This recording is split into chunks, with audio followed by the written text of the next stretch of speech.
ভাই আমার এখানে যে বাউন্ডারি কার্ডটা নিলাম বড় প্রজেক্টের, দেখেন গাঁথনি উঠতে গেল 4 ফিট পর্যন্ত গাঁথনিগুলা।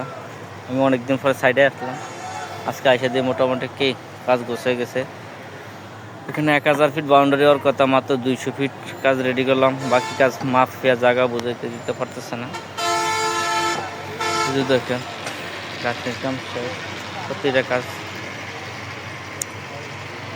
সব এক লেভেল উঠতেন। উপরে মাছার পর গাছটা আছে।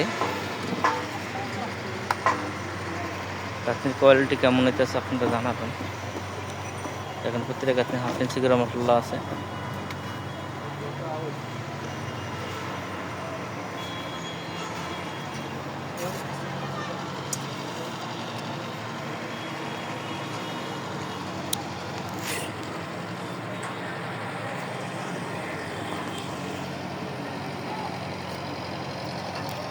একটা নতুন প্রজেক্টের কাম।